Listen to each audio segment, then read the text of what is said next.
నమస్తే రవి సార్. నమస్తే లక్ష్మి. సార్, ఎన్నికల వ్యూహకర్త ప్రశాంత్ కిషోర్ ఈసారి టీడీపీకి ప్రచారం చేస్తారంటే అప్పుడు ఆయన చంద్రబాబు గారిని కలిసినప్పుడు పెద్ద ఎత్తున ప్రచారం జరిగింది సార్. కానీ రీసెంట్గా ఆయన దాన్ని ఖండించారు, నేను చేయడం లేదని. అప్పుడంతా సైలెంట్గా ఉండి అసలు ఇప్పుడు ఆయన నేను ఎవరికి ఏ పార్టీకి వ్యూహకర్తగా వ్యవహరించడం లేదు అని చెప్పడానికి ఏంటి సార్ కారణాలు? కారణాలంటే ఆయన ఒక ఇంటర్వ్యూ ఇచ్చారు ఒక హిందీ ఛానల్కో దేనికో, దాంట్లో ఇది వచ్చినట్టుంది. సార్, మీరు గమనిస్తే ప్రశాంత్ కిషోర్ దాదాపు వారంలో 1-2 ఇంటర్వ్యూలు ఇస్తున్నాడు. ఎన్నికలు దగ్గర పడుతున్నాయి కాబట్టి శాసనసభలో మొన్న 5 రాష్ట్రాలు, తొందరలో మళ్ళీ జాతీయ స్థాయి ఎన్నికలు ఇవన్నీ వస్తాయి కాబట్టి వ్యూహకర్తగా ఆయనకు మంచి డిమాండ్ ఉంది. రెండవది ఆయన రాజకీయంగా కూడా పాత్ర వహించాలని బీహార్లో పాదయాత్ర చేసి జన్ సురాజ్ ఏదో పెట్టాడు. ఆ జన్ సురాజ్ అనే దానికే ఇది చెప్పాడు ఆయన. సో ఆ పాదయాత్ర తర్వాత ఆయన కొన్ని రాజకీయ నిర్ణయాలు కూడా ప్రకటిస్తున్నాడు. సో ఇలాంటి సమయంలో ఆయన ఛానల్స్ ఆయనకున్న ఎక్స్పీరియన్స్ని బట్టి జయాపజయాలు ఎలా ఉంటాయి, మీరేంటి ఇట్లాంటివి అడుగుతున్నారు. ఇక్కడ విచిత్రం ఏమంటే ప్రశాంత్ కిషోర్ 2019లో జగన్మోహన్ రెడ్డి తరఫున పనిచేశాడు. ఆ పార్టీకి చాలా అసాధారణ విజయం లభించింది. ఆ తర్వాత ఆయన తన పారితోషికం ఏదో పుచ్చుకొని వెళ్ళిపోయాడు. అది అందరికీ కూడా తెలిసిన విషయం. అది ఓపెన్గానే జరిగింది. జగన్ కూడా చాలా థ్యాంక్ఫుల్గా చెప్పాడని ఇవన్నీ అప్పుడు జరిగాయి. అయితే అది అయిన తర్వాత కూడా ఐపాక్ టీంలో నుంచి ఆయన వైదొలిగాడు. అంటే ఐపాక్ టీము బెంగాల్లో మమతా బెనర్జీ విజయం అన్నది అక్కడ బీజేపీ గెలవబోతుందని చాలా భారీ ఎత్తున ప్రచారము చివరి వరకు జరగటము, హడావుడి. ఆఖరికి ఆమె తన నియోజకవర్గంలో ఓడిపోవడం, పార్టీ గెలిచినా కానీ. సో చాలా టెన్షన్గా జరిగింది. ఈ జరిగిన రోజులు ప్రశాంత్ కిషోర్ రకరకాల ట్వీట్లు ఇవన్నీ కూడా పెట్టుకుంటూ ఒక విధంగా రాజకీయ పాత్రే. అంతకుముందు డిఎంకేను ఆయన బలపరిచినప్పుడు కానీ చాలా చోట్ల ఆయన ఆపును కానీ అనేక చోట్ల విజయాలు సాధించి ఈయనంటే విజయానికి ఏదో చిరునామా అని ఒక ఇంప్రెషన్. అపజయాలు కూడా ఉన్నాయి కానీ ఎప్పుడు విజయానికి ఎక్కువ ప్రచారం వస్తుంది కదా, ఎక్కువ విజయాల శాతం కూడా ఎక్కువైంది. సో ఆ విధంగా ఆయన బెంగాల్ ఎన్నికలు అయిన తర్వాత ఆ విషయం మీడియాతో మాట్లాడుతున్న సమయంలోనే నేను ఇంకా విరమిస్తున్నాను, నేను ఈ పని చేయబోవట్లేదు, నేను ఎందుకు చేయబోవట్లేదు అంటే రాజకీయాల్లో నేను ఆసక్తి ఉంది, దాంట్లో చేస్తానన్నాడు.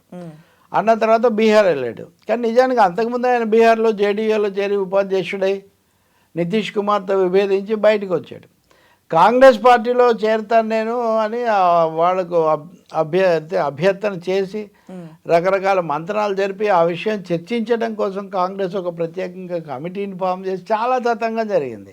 అంతా అయిన తర్వాత ఆయన ఏం చేరలేదు. వాస్తవాన్ని ప్రతిపక్షాల ఐక్యత చేస్తానని శరద్ పవార్తో కలిసి ఒక ప్రతిపక్షాల ఐక్యత సమావేశం లాంటిది కూడా ఒకటి పెట్టాడు. సో నేను చెప్పదలుచుకుంది ఏంటంటే ప్రశాంత్ కిషోర్ అంత ప్రశాంతంగా ఎప్పుడు లేడు. ఆయన ఎప్పుడూ ఏదో ఒకటి చేసుకుంటూ క్రియాశీలంగానే ఉన్నాడు. కానీ బీహార్ అనేది పెద్ద రాష్ట్రం, ఎన్నికల్లో కూడా దాని ప్రభావం ఎక్కువ. అందుకని బీహార్లోనే ఆయన ప్రధానంగా కేంద్రీకరించి పాదయాత్ర చేపట్టి నితీష్ కుమార్ని ఎవరినైతే తన అది వరకు గెలిపించాడో ఆయన పరిపాలన ఇప్పుడు అంత బాగాలేదన్న పద్ధతిలో ప్రొజెక్ట్ చేస్తూ వచ్చారు. కానీ ఇంకా అదేం జరగదు. నితీష్ కుమార్ రెండోసారి ఇప్పుడు మళ్ళీ గెలిచి ఆయన ఉన్నాడు. ఇప్పుడు ఆయన ఇండియా కూటమి అనే దానికి కన్వీనర్గా ఆయన అనుకున్నారు. అసలు ఆయనే చైర్మన్గా ఉంటాడు అనుకుని ప్రైమ్ మినిస్టర్ ఫేజ్ అదే అన్నారు, కానీ అది ఇంకా జరగలేదు. సో వీటి అన్నిటి మీద ప్రశాంత్ కిషోర్ వ్యాఖ్యానాలు ఉన్నాయి. అదే అలా ఉండగా హఠాత్తుగా లోకేష్తో కలిసి ఆయన గన్నవరం విమానాశ్రయంలోనో లేకపోతే హైదరాబాద్లోనో ప్రత్యక్షమయ్యాడు. అయినప్పుడు చెప్పింది ఏంటంటే లోకేష్ ఢిల్లీలో ఉన్న నాళ్ళు ప్రశాంత్ కిషోర్తో మాట్లాడుతున్నాడు, ఆయనతో కలిసి చంద్రబాబుతో వ్యూహాలు ఇవి చర్చించడానికి వచ్చారని పెద్ద ఎత్తున ప్రచారం జరిగింది. దానికంటే ముందే లోకేష్ తీసుకురాబోతున్నాడని ముందుగా బోర్డు హైలైట్ చేశారు. ఆయన వెళ్ళి మాట్లాడాడు చంద్రబాబుతో. మాట్లాడిన తర్వాత సీనియర్ నాయకుడు ఇది ఒక కర్టసీ కాల్, మర్యాద కోసం కలిశానని చెప్పి ఆయన వెళ్ళిపోయాడు. అంతకంటే ఆయన తన మీద వచ్చిన వార్తలను ఖండించే పని చేయలేదు, ఆమోదించలేదు కూడా. సో బయట చాలా కథలు నడిచాయి అప్పుడు. అంటే ఒక్కసారిగా ప్రశాంత్ కిషోర్ వైసీపీకి ప్రతికూల వాతావరణం ఉంది కాబట్టి అటువైపు ఉన్న ఆయన ఇటువైపు వచ్చాడు అనేది ఒక వాదన. రెండు, చంద్రబాబు నాయుడు అంతకుముందు నుంచి రాబిన్ శర్మ అనేది ఆయనతో కలిసి ఉపయోగించుకుంటున్నాడు. అది కాకుండా రిషి రాజా సింగ్ లేదా రాజా ఋషి సింగ్ అనే ఇంకొక ఆయన కూడా ఉన్నాడు. ఈయన కూడా ఆ టీంలో ఆయన ముఖ్యుడు. నిజానికి వ్యతిరేకం ఎక్కువ ప్రశాంత్ కిషోర్కి ఆయన. సో అతను కూడా ఉన్నాడు వీళ్ళతో. ఇప్పటికే 2 ఉంటే మళ్ళీ ఇంకా 3 ఆయన ఎందుకు, అది కూడా ఐపాక్ టీం ఇప్పటికీ జగన్తో ఉంది. వాళ్ళు సర్వేలు చేస్తున్నారు, అనేక కింద వరకు వెళ్తున్నారు. ఆ నివేదికల ఆధారంగా జగన్ మాట్లాడుతున్నాడు. సో ఎవరైతే అక్కడ ఉన్నారో వాళ్ళతో అటాచ్మెంట్ ఎంతో కొంత ఉన్న ప్రశాంత్ కిషోర్ని ఎందుకు పెట్టుకుంటాడు? ఇలాంటి ప్రశ్నలు కూడా వచ్చాయి. కానీ తెలుగుదేశం మట్టుకు ఆ దశలో ప్రధానంగా ఒక ప్రాపగాండా అడ్వాంటేజ్, అంటే జగన్ శిబిరం నుంచి ఒక బిగ్ ఫిష్ ఒకటి మా వైపు వస్తుంది, ఆయన స్ట్రాటజీస్ ఇదివరకు ఆయన గెలిపించాయి, ఇప్పుడు మమ్మల్ని గెలిపిస్తుంది అనే ఒక ఇంప్రెషన్ మీడియా ద్వారా ఇచ్చే ప్రయత్నం వాళ్ళు చేశారు. పీకే కూడా దాన్ని సాగనిచ్చాడు, అంతే కదా, దాన్ని ఎంతో ఖండించలేదు. ఆయన ఖండించబో ఏదో మర్యాద అని మర్యాదగా తప్పుకున్నాడు. అప్పటి నుంచి భిన్నాభిప్రాయాలు ఉన్నాయి. నాకున్న సమాచారం ప్రకారం వాళ్ళలో తేడాలు వచ్చి ఆయన బయటికి వెళ్ళిపోయాడు. రెండోది ఆయన ఫోకస్ సరిగ్గా చేయటం లేదు దీని మీద, ఆయన రాజకీయాల వల్ల ఆ ప్రభావం మా మీద పడుతుంది అనే ఇది కూడా ఐపాక్లో వాళ్ళకి వచ్చింది. కాకపోతే అందులో ప్రధాన పాత్రధారిగా లేనప్పుడు ఆయన తలాలు తీసుకుంటే నష్టం ఏంటి అని ఇక్కడ రాబన్ శర్మ, ఈ రిషి సింగ్ లాంటి వాళ్ళు భావించారు. ఇన్నింటి మధ్యలో ఆయన వచ్చాడు. వచ్చినప్పుడు పవర్ ప్యాక్ వేసాడని, ఈ విషయాలన్నీ చెప్పాడని అనేక కథలు వచ్చాయి. ఇంకొకసారి ఒక ఛానల్కి ఇంటర్వ్యూ ఇస్తూ పథకాలు ఎలా ఉండాలి అన్నది అవి ఆర్థిక స్థిరత్వాన్ని దెబ్బతీసే విధంగా ఉండకూడదని కామెంట్ చేశాడు. ఇది జగన్ ఉద్దేశించి చేసింది. ఆయన ఉదాహరణకు జగన్ అని ఆ పథకాల గురించి ప్రస్తావించాడు. నిజానికి పెద్ద తీవ్రంగా ఏం మాట్లాడలేదు, బట్ మెన్షన్ చేశాడు పథకాలు అనేవి వాస్తవికంగా అంచనా వేయాలని. సో అంతకుముందే ఇలా చెప్పాడు, ఇప్పుడు వచ్చి కలిశాడు, అక్కడ ఉన్నది వాళ్ళే కాబట్టి ఇంకా ప్రశాంత్ కిషోర్ కూడా అటునుంచి ఇటు దూకేశాడు అన్నది చాలా భారీ ప్రచారం. ఈయన మళ్ళీ చెప్పకపోతే ఇప్పటివరకు అదే నడుస్తూ వచ్చిందనమాట. అందుకే మీరు అన్నట్టు చాలా లేట్గా ఇప్పుడు వాళ్ళ ఆ ఇంటర్వ్యూలో ఈ క్లారిటీ ఇచ్చాడు ఆయన.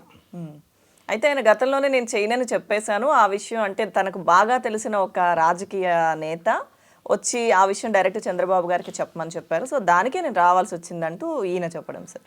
ఏమంటే పిల్లి కాదు మార్జాలం అన్నట్టుగా ఏదైతే జరిగింది ఇవన్నీ రాజకీయాలు, అనేక గజకర్ణ గోకర్ణ టక్కు టమారా అన్నీ దీంట్లో ఉంటాయి. ఇప్పుడు తను వచ్చి చంద్రబాబును కలిసి ఒక 2 గంటలు గడిపి అవన్నీ చేస్తే ఎలాంటి సిగ్నల్స్ వెళ్తాయో ప్రశాంత్ కిషోర్కి తెలీదా? తెలుగుదేశం పార్టీ కోరుకున్న సిగ్నల్ కూడా అదే. అప్పుడు ఒక 2-3 రోజులు ఆ ప్రాపగాండా అడ్వాంటేజ్ వాళ్ళు తీసుకున్నారు కానీ ప్రశాంత్ కిషోర్ మాతో ఉన్నాడని చెప్పుకోగలిగిన స్థితిలో వాళ్ళు లేరు. ఎప్పుడోసారి అది క్లారిఫై కావాలి. ఎందుకంటే వాళ్ళేం రాబిన్ శర్మని మార్చలేదు, ఇద్దరు వ్యూహకర్తలు ఉండరు కదా. కాకపోతే ఈయన సేవలు కూడా వాడుకుందాము అనే మటుకు తెలుగుదేశం వాళ్ళు అనుకున్నారు అప్పుడు. కానీ ఈయన దానికి కూడా పెద్ద సిద్ధంగా లేడు. ఎందుకు మీరు చూస్తే కనుక మొన్ననే పీకే ఒక ప్రకటన చేశాడు, బీహార్లో బీసీ వర్గాలకు చెందిన ఒక 100 మందికో 120 మందికో మేము ఆర్థిక సహాయం చేస్తాము ఎన్నికల్లో పోరాడడానికి అని. అంటే బీసీ కార్డు, బీసీల తరఫున నిలబడ్డామని బీహార్లో ఆ మెసేజ్ పంపించాలని ఆయన చూస్తూ ఉన్నారు, అక్కడ నిలబడాలని. అలాగే జాతీయ స్థాయిలో ఎన్డీఏ గెలుస్తుందా, యూపీఏనా, లేకపోతే కాంగ్రెసా, లెఫ్ట్ పార్టీస్ ఇట్లాంటివన్నీ ఉంది కదా ఇండియా ఇట్లాంటివి వచ్చినప్పుడు ఆయన తప్పనిసరిగా బీజేపీనే గెలవాలి అని చెప్పేటంత పరిస్థితి ఏం లేదు.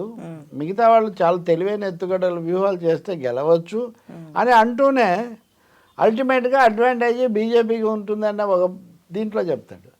ఇంకా ఒక ఇంటర్వ్యూలో అయితే రాహుల్ కునాల్తో మొన్న ఇస్తున్న ఇంటర్వ్యూలో I'm identified more or less with the formation that is called India అని చెప్పాడు ఆయన.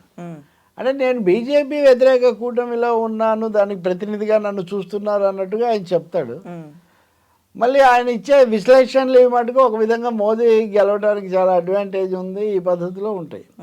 సో భిన్న సంకేతాలు ఇవ్వడం అన్నది ఈ వ్యూహకర్త యొక్క వ్యూహాల్లో ఒక ముఖ్యమైన భాగం. ఆయన ఏపీలో కూడా అదే చేశారు, తెలుగుదేశాన్ని కలిశాడు.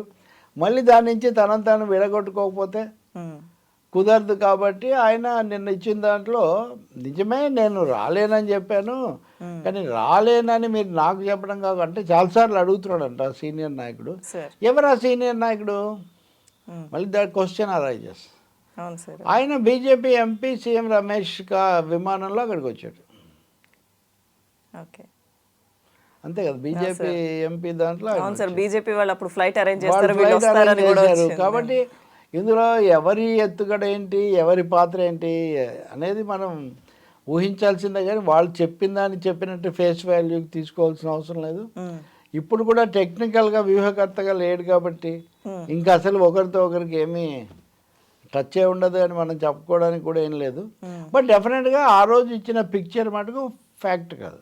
సార్ ఉండకపోవడానికి కారణం ఏంటి సార్? ఆయన ఎందుకు వ్యూహకర్తగా నేను వైసీపీకి ఉండు టీడీపీకి ఉండనని కుండ బద్దలు కొట్టినట్టు చెప్పేశారు కదా సార్. అసలు ఈ వ్యూహకర్తగా ఆయన ఎందుకు ఉండను అనుకుంటున్నారు? అంటే కాంటాక్ట్ అండి అది. ఇప్పుడు వాళ్ళు వేరే వాళ్ళతో వర్క్ చేస్తున్నారు, ఆ చేసే వాళ్ళతో ఆయన డిఫర్ అయ్యి బయటకు వచ్చాడు. ఇప్పుడు ఇక్కడ ఇంకొక ఆయన ఉన్నాడు, ఆల్రెడీ వాళ్ళ వ్యూహకర్తలు వాళ్ళకు ఉన్నారు. ఇప్పుడు ఆయన వెళ్ళినా కానీ సెకండ్ పెడల్గా చేయాల్సిందే. తనకు నిజానికి ఆయన బాగానే ఎన్నికల్లో సంపాదించిన తర్వాత రాజకీయాల్లో ఒక పాత్ర వహించాలి. ఉదాహరణగా ఆయన కాంగ్రెస్లో చేరుతానన్నప్పుడు కాంగ్రెస్లో డెసిసివ్ పాత్ర నాకు ఇవ్వాలి అని ఆయన అడిగాడు. ఎందుకు ఇస్తారండి పార్టీ? ఇప్పుడు ఈ బిల్డింగ్లోకి ఎవరైనా వచ్చి ఈ బిల్డింగ్లో అంతా నా ఏదో ఎక్కడ ఉండాలో నా మాట వినాలంటే ఎందుకు వింటాం? గెస్ట్గా కాఫీ ఇస్తాం, పంపిస్తాం.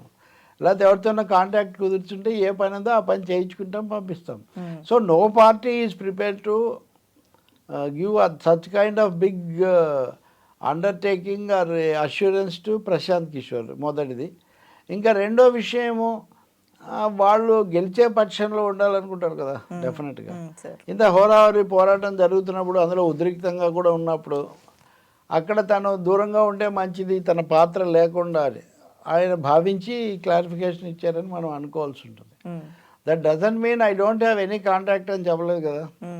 He may have his own contacts, but it will not be in the form of a contract అనుకోండి మీరు, పోనీ జస్ట్ సౌలభ్యం కోసం. సో సీనియర్ నాయకుడు కానీ చంద్రబాబుతోనో జగన్తో కూడా రేపు జగన్ అడిగితేనో లేదా వైసీపీ వాళ్ళు ఎవరన్నా కలిస్తే ఆయన మాట్లాడని మనం ఏం చెప్పలేం కదా. ఒక్కటే, టీడీపీ క్యాంపు ప్రశాంత్ కిషోర్ వచ్చేసాడు ఇంకా అయిపోయింది, అప్పుడు వాళ్ళు గెలిచినట్టు ఇప్పుడు మేము గెలుస్తాము అని ఒక ఇంప్రెషన్ ఇవ్వడానికి ఏదైతే ట్రై చేశారో దాన్ని కరెక్ట్ చేయమని అడిగి ఉండాలి ఎవరో ఒకరు. దాన్ని ఆయన కరెక్ట్ చేశాడు. ఐఎమ్ నాట్, వాళ్ళ ఒప్పందంలో నేనేం లేను, తెలుగుదేశంతో నేను లేను అని. ఇంకా భవిష్యత్తులో ఆయన రాజకీయాల్లో పనిచేస్తున్నప్పుడు పొలిటికల్ అంబిషన్స్, ఐడియాస్ ఆయనకు ఉన్నప్పుడు వాటిని బట్టి ఆయన తదుపరి నడక ఉంటుంది తప్ప ఇంకోటి ఏం కాదు. Thank you sir.